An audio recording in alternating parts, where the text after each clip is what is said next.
Second Dallas nurse, Amber Vinson, tested positive for Ebola, catching it from patient Thomas Eric Duncan, who died from the disease last week. Just a few moments ago, we saw Miss Vinson in the yellow hazmat suit being led onto an airplane in the Dallas area.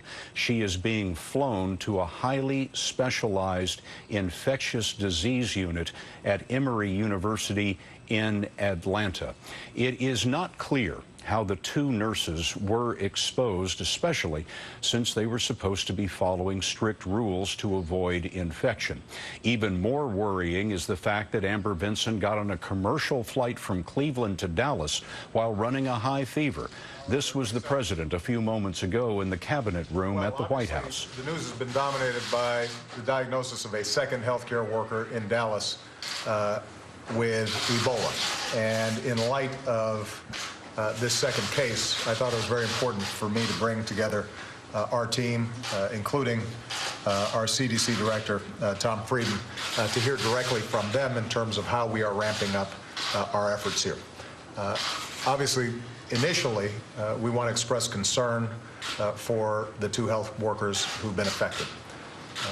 Our nurses and our healthcare workers are absolutely vital to the health and well-being of our families. They sacrifice for us all the time, not just in this case, but in the case of other illnesses that affect us. They are selfless, they work hard, they're often underpaid, and so our thoughts and prayers are with them, and we have to make sure that we are doing everything we can to take care of them, even as they take care of us.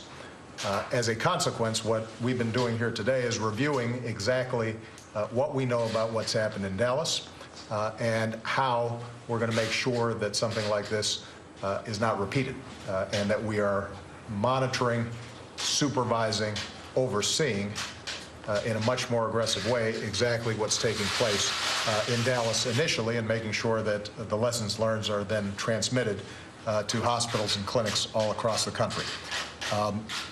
First of all, what I've directed the CDC to do is that as soon as somebody is diagnosed with Ebola, we want a rapid response team, a SWAT team, essentially from the CDC, to be on the ground as quickly as possible, hopefully within 24 hours, so that they are taking the local hospital step by step through exactly what needs to be done, and making sure that all the protocols are properly observed, that the use of protective equipment is done effectively, the disposal of that protective equipment is done properly. The key thing to understand about this disease is that these protocols work. We know that because they've been used for decades now in Ebola cases around the world, including the cases that were treated in Emory and in Nebraska. So if they're done properly, they work.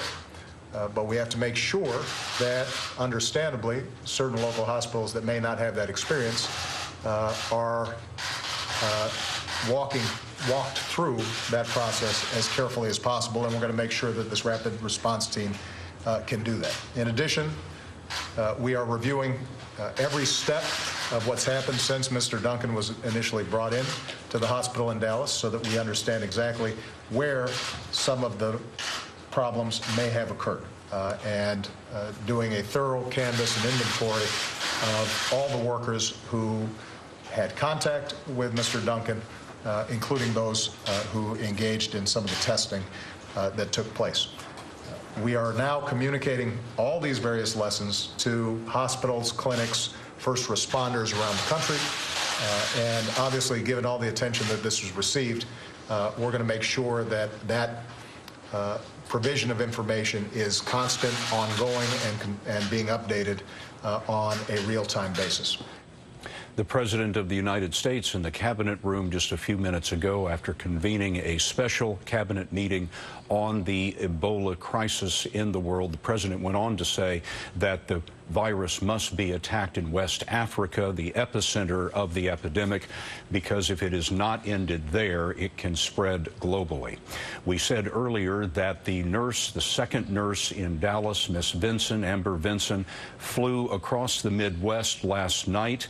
She had a low-grade fever during that flight and was admitted several hours later this morning into the hospital in Dallas and is now headed to a specialized treatment center at Emory University in Atlanta.